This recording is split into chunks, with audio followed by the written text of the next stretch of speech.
बुलढाण्याच्या घाटपुरीमध्ये बिबट्याचा वावर दिसून आलाय। बिबट्याचा शोध घेण्याच्या वन विभागाच्या पद्धतीवर टीका करण्यात येते। सुरक्षा उपाय योजनेशिवाय शेत शिवारामध्ये डोकावून बिबट्याचा शोध घेतला जातोय आणि यावर आता टीका केली जाते। बुलढाणा जिल्ह्याच्या खामगाम तालुक्यातील घाटपुरी येथील नवनाथ मंदिर परिसरात चोपडे यांच्या शेतात बिबट्या आढळून आला होता। मात्र वन विभागाकडून ज्या प्रकारे बिबट्याचा शोध घेतला जातोय त्या शोधावर आता टीका केली जाते। ही दृश्य आपण पाहू शकतो। कस्तुरी, कशा प्रकारे शोध घेतला जातोय। मक्याचं पीक उभं आहे, त्या पिकाच्या शेजारी हे सगळे वन विभागाचे कर्मचारी उभे आहेत आणि वाकून ते बिबट्याचा शोध घेत आहेत आणि याच्यावरच नेमकी टीका केली जाते। सुरक्षा उपाययोजनेशिवाय शेत शिवारामध्ये बिबट्याचा शोध घेतला जातो आणि त्यामुळे टीका केली जाते। कोणत्याही प्रकारची सुरक्षा उपाययोजना केलेली नाहीये। थेट वन विभागाचे कर्मचारी पोहोचलेत, ते मक्याच्या शेतामध्ये खाली वाकून डोकावतायत, बिबट्या दिसतोय का पाहतायत आणि याच नेमक्या पद्धतीवर, शोध घेण्याच्या पद्धतीवर, कार्यपद्धतीवर, शोध पद्धतीवर आता टीका केली जाते। हे दृश्य आपण पाहू शकतोय। कस्तुरी,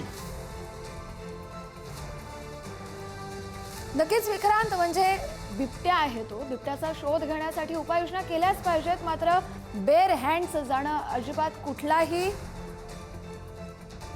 कुठली सुरक्षा यंत्रणा सोबत नसणं आणि असा हा बिबट्याचा शोध अतिशय धक्कादायक आहे। म्हणजे आपण मांजर एखाद्या कपाटाखाली लपल्यानंतर वाकून कसं बघतो, अक्षरशः मक्याच्या पिकाखाली बिबट्या कुठे लपल्या असं शोधल्याची दृश्य आपण पाहतोय। बुलढाण्याच्या घाटपुरीमध्ये बिबट्याचा वावर आहे, पण बिबट्याला कसं शोधावं हे वन विभागाच्या अधिकाऱ्यांकडून शिकावं की नाही शिकावं हाही प्रश्नच आहे।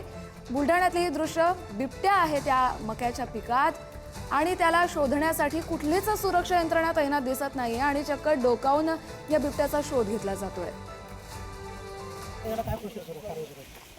फॉरेस्ट विभागाची लोक, पोलीस प्रशासन आणि महसूल प्रशासन इथं आलेलं आहे आणि सगळेजण बिबट्याला पकडण्यासाठी प्रयत्न करत आहेत। लवकरच त्याला पकडण्यात येईल।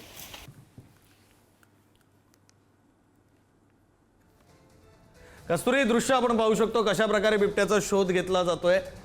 मक्याचं हे पीक उभं आहे आणि त्या पिकामध्ये खाली वाकून हे सगळे वन विभागाचे कर्मचारी बिबट्या शोधतायत। तो बिबट्या आहे, हिंस्र प्राणी आहे, जंगली प्राणी आहे, तो आपल्यावर हल्ला करू शकतो। हे असं असताना काहीतरी सुरक्षा उपाययोजना करणं अपेक्षित असतं, गरजेचं असतं।